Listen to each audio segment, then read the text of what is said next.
welcome to the best women's sports talk show here in South Africa. You're watching the Ladies Club. Thank you for joining us as we shine the spotlight on all the game changers and trailblazers when it comes to our ladies doing their thing on and off of the sporting field. So today's conversation is about coaches who are making a vital contribution to the growth of sport. We'd like to hear your views on the topic, so please get involved. It's so easy on social media, whether you're on Instagram, Twitter or Facebook. On Twitter you can find us at Sport at SABC. On Facebook, it's SABC Sport, and across all social media platforms, it's so easy. It's hashtag the Ladies Club. So coaches impact players beyond their athletic careers or their athletic careers. They teach life lessons through sport, making a difference both on and off of the field. Today we'll be chatting to ILSE ROETS-PELSER. She's a brilliant gymnastics coach and she's been doing amazing work. She's in studio with me. A very good morning and welcome to the Ladies Club. Good morning and thank you for having me. Okay, so your Johannesburg Gymnastics Centre has over the past decade on a yearly basis produced either or sometimes twice the national, junior and senior artistic gymnastics champions. So you are a home of champions. What is the key to being a good coach? I think what makes a good coach is somebody who can really combine multiple assets. You know, I think you need to have patience, you need to understand that you are working with the gymnast or the athlete holistically, and you're not just trying to have them be the best gymnasts, but also the best people. And it's something that I've really sort of prided myself on in the last few years. Many of my gymnasts have gone on to become doctors, physiotherapists, but just hugely successful people.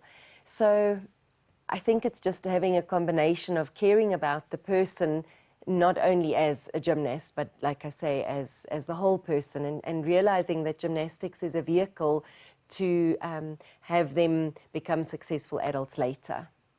I suppose that's something that's really important because your lifespan in the sport of gymnastics is shorter than, I suppose, any other of the Olympic sports. Yes, although in the last few years, especially the last 10 years, the gymnasts, the average age at World Championships now was 23 years old, you know. So wow, in my day, we gymmed until we were 17, 18, maybe 19 years old, and that was seen as quite an old gymnast. Yeah. But these days, the gymnasts carry on for much longer. And actually, one of my top girls at the moment, Mamule Rankwe, is already 20 years old, and she's got no plans of retiring. Very bright future actually ahead of her still. And even other gymnasts, Caitlin, Naveen, who are 17 years old at the moment, they've already said, look, we would like to gym for another Olympic cycle. So yeah, I think the age is, the gymnasts are definitely getting older now. And I suppose that also comes down to better science in actually training gymnasts. But we'll talk a little bit more about that, and also about that World Championship experience. But we like to set the tone for the show, and we always do that with an inspiring quote. And this one actually comes from a popular TV personality and my colleague on Morning Live, Leanne Manners. She says that life is a story and I strive to make mine a bestseller. Leanne is a South African TV presenter and media personality. She is a co-anchor on SABC's flagship breakfast program, Morning Live on SABC2. She's interviewed numerous high-profile personalities, including Nelson Mandela, Oprah Winfrey, and Jesse Jackson. In addition to her media career, Leanne also supports many charities and teaches television skills to students. Time for a break. We're back with our game changer after this.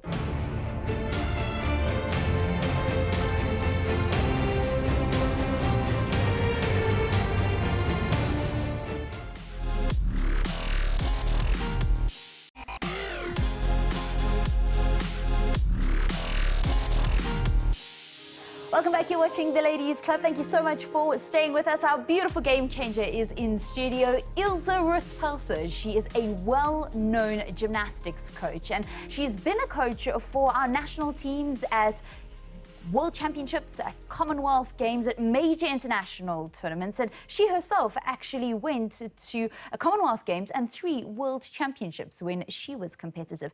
She bought the Johannesburg Gymnastics Centre in 2001 and since then has been coaching, and it's her absolute passion. She's coach to Parktown gymnast Caitlin Rooskrantz, who recently made history after she became the first South African to win a gold medal at a World Challenge Cup, and she's also secured qualification for next year's Olympic Games, and that is something that is incredible for the sport of gymnastics. Just put it into perspective for a lot of people that may not really understand just how big this is. It is huge for gymnastics. I think the first time that we had a gymnast in women's artistic compete at the Olympic Games was in 2004.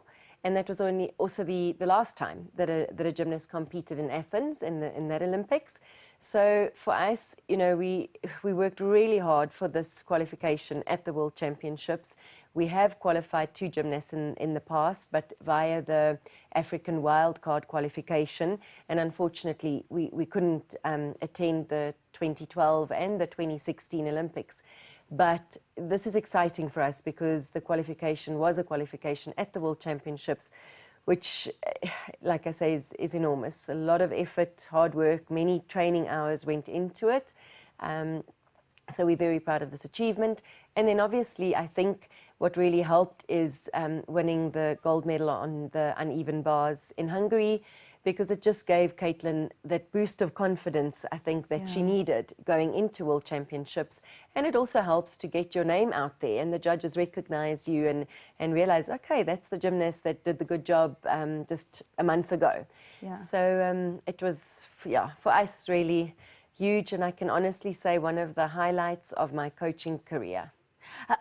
How was it for you to sit there and not only have a South African gymnast, but your own gymnast that you train qualifying for the Olympics, but also to see how far gymnastics has really come? I mean, you stood on that platform at the World Championships 20 years ago as a gymnast yourself. We've come far. Our results keep improving. But I think especially over the last few years, we've had some really good gymnasts come through the rank. Jennifer Kwela, Kirsten Beckett, and now obviously Caitlin. We've had Ashley Heltzinger, who qualified in 2011 via the wild card, Claudia Cummins. So these gymnasts over the last few years have made a big contribution to gymnastics. But obviously, you know, I think winning medals on the really big scene and winning gold medals just shows how we are also catching up with the rest of the world. So it's exciting for us, definitely. How did you make that transition from being a gymnast to then going on to coach and being an owner of a gymnastics club? I did gymnastics until the age of 18, but already started coaching sort of part-time the last few months of my own gymnastics career. And then I was coached by a lady called Janet Mitchell, who until today is one of my biggest mentors, and just I think as passionate as I am about gymnastics, she instilled that passion in me. And I've got great love for her. And she was ready to move on, and actually I asked her if I could buy the club from her. So I was 21 years old. I bought the club from her and paid it off for a few years, which is something I'm very proud of. And the rest is history. I've been coaching for at least 20 years and loving it. Is this where you used to train, and this is now your gym? That's right, yes. Okay. Do you still have the green jumper? No. How do you feel when you look back at these visuals? Actually, it's wonderful memories, and I didn't even know a video like that exists, so thank you. But no, I've got such fond memories of my gymnastics career, and I think what Miss Mitchell meant to me, if I can just mean that to other gymnasts, that would be, Is that amazing. her there? That's her there, yes, and I absolutely love her. I mean, if you could, I see how your eyes are welling up. I mean, if you could kind of put what she taught you into one sentence or into one motto, what would it be? I think it's hard to put it into one sentence, but definitely just absolutely how to persevere and push through and to be tenacious, you know, and to be a strong woman. I think she really instilled that in me, to be a strong woman. What has changed in the gym is those white walls. You've made them purple and you've got a beautiful motto that's written across there. What does it actually say now? So it's from Simone Biles, and you're putting me on the spot now because now I can't the body will do what the mind believes. Yes, exactly. And I think that's something that she taught us, you know, like if you believe in yourself, you can achieve anything. Yeah. And your mind is so strong. And I think it's something that I'd love to also just pass on to my gymnasts now, you know, is to not underestimate how strong your mind is. Okay, you mentioned Simone Biles. I see here's old footage of you actually on the floor. And then it makes me think of the floor routine of Simone Biles, where she did a brand new movement at World Championships that is now named after her. The Biles 2, because actually a dismount on the beam was first named after as the Biles 1. So explain to us what these things actually are, because we read the headlines and I suppose we don't really understand exactly what this triple twist, what is. Yeah, so she's actually got another element on floor exercise named after her, which is a double somersault in stretched position, so in the laid out position with a half twist at the end. So that's actually the Biles 1 on floor. Now she has a Biles 2 on floor, which is a double salto with a triple twist in the salto in a tuck shape, which honestly, like I said to the girls, I hope you realize how absolutely fortunate you are to be able to see Simone Biles live, because it is just, the difficulty is insane. And she honestly, I know Simone Biles she works hard, she trains hard, but she is just so super talented. And it was just an honor to be able to see her live and compete against her. My word. You say that and I actually get goosebumps. So where did the love of gymnastics actually come from first for you? When I was young, I was jumping on the furniture and all of that. And it was recommended by my nursery school teacher, actually, that I do gymnastics. And I did gymnastics at nursery school then. And the coach there then said I should go on to club gymnastics. And I actually started with a lady who's passed on since, who was also a great influence in my life, Nellie Cameron. And she eventually passed me on to Janet Mitchell when she came from England. And it was just, I think I just fell in love with the sport from day one. And to be honest, I studied after school, I studied psychology and education, but in my heart I always knew that I was going to end up coaching gymnastics, and really just, it's where I feel I can make the biggest difference, and I love it. I've heard gymnasts say that it's because they like flying. Is that what it feels like? Yes, definitely. It absolutely feels like you're flying, and in a controlled environment. So you're being taught how to fly without getting hurt most of the time, which is wonderful. Now, you are married, you've got two girls, a 9-year-old and a 2-year-old. You're traveling with our national teams to major international competitions. How do you actually manage to fit all that in? So I'm very fortunate. I've got an absolutely wonderful support system in not only my fellow coaches at the Johannesburg Gymnastics Centre, but also my mom. And I've got a wonderful husband who has put his dreams on hold so that I could fulfill mine. And, you know, there's so many weekends that we have so many of the girls sleeping over and just, you know, staying at our house because tomorrow there's early training and it helps their parents. And, you know, there's just nothing is ever too much to ask. And I travel between 6 and 8 times a year, and it's not easy, especially with 2 young girls. But even my 2 girls understand that, you know, and they, my eldest is also a little gymnast and also loves the sport. And I think she's realized that, you know, it's what makes me happy, and in that way I'm also a better mom. But honestly, my husband is amazing. We'll chat a little bit more and get to know our game changer a little bit more, and also her thoughts on some issues around gymnastics. But we'll do that after the break.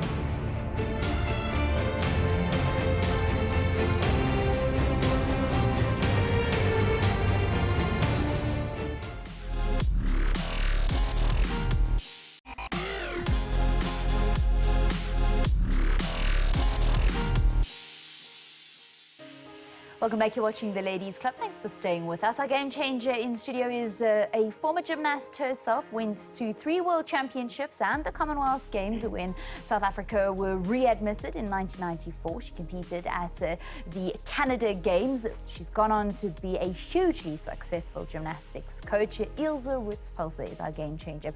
We have been in conversation for a little while now, and I'd love to know, the gymnastics is always seen for what it can do to holistically develop girls, but it's also had its fair share of scandals, the one which was hugely public in America. And a lot of people look at it as very tough on the girls because of the discipline that is required from them. How do you deal with those kinds of things as a coach? You're right, there's been some unfortunate scandals going on, and I know that even our federation have brought things and put things into place now in terms of safeguarding gymnastics, just where gymnasts can anonymously report anything that they're uncomfortable with, you know, whether it be any type of abuse, you know, that might be going on. So we are way more aware of it now, and it is unfortunate that it took such a big scandal in the USA to really make us all be more careful. But I think that it will come right again, you know, and our main goal, definitely not just at the Johannesburg Gymnastics Centre, but I know at most of the clubs in the country, is to protect these gymnasts, you know, against any type of abuse. Who would you say is your biggest role model, either here at home or abroad? Wow, there are a few people who've really impacted, you know, on my, not only my coaching career, but my life. And Janet Mitchell has to be, you know, at the top of that list together with my mom. I think just the example they've set, they've paved the way for me to be able to do what I do with such love. It would be hard to choose between the two of them, but I would definitely say Janet Mitchell, my second mom, and my own mom, Elsie, who is a fantastic support and one of my favorite people. What would you like to achieve still in your coaching career? Look, yes, I think I'm fortunate that I started coaching so young. So I've done almost 5 Olympic cycles now, and I feel like only now, after 20 years of doing what I'm doing, I'm ready to take it to the next level. So I would love to help other coaches in our gym also bring gymnasts up to the Olympic level, and eventually for them to be able to go to the Olympics as well as a coach. And obviously, I'd like to do well at next year's Olympics. It will be Caitlin's first Olympic Games that she'll be attending, and it is another ball game. The standard is very high, but we're ready for it. We're ready to build on the success that we had in Hungary, and then hopefully by 2024, 2028, we can actually challenge for an Olympic medal. Who knows? What song, though, brightens your day? Anything from Ed Sheeran is my favorite, yeah. Okay, and what do you do to relax? I love shopping. The girls will tell you as well when we travel overseas. It's my favorite pastime. Okay. That and doing some sightseeing. But other than that, just spending time with family. I think I work Monday to Saturday. So Saturday afternoons and Sundays, just really, yeah, it's my favorite time to spend with my family. Do you ever get up onto the apparatus these days and try and do a couple of moves? Yeah, not so much anymore. Although just a little while ago, I still did a press to handstand, and it's an element where you like sit in a straddle and you go all the way up to handstand, and the girls were very impressed because I think all of them thought I couldn't do it anymore after 2 children. But yeah, not as much as I used to. I think, yeah, getting older and yeah, I think everybody will laugh at me now. And your 2 girls, how difficult is it to manage them as a mom, but also as a coach? Because especially your 9-year-old and your 2-year-old's also going to go and practice gymnastics. So the plan is actually for my 2-year-old to start her lessons tomorrow, but luckily she's not going to be coached by me. But Sadie, who's already doing gymnastics, is actually coached by a lady called Candice, and Candice was one of my former gymnasts. She also went to the World Championships as an assistant coach to me.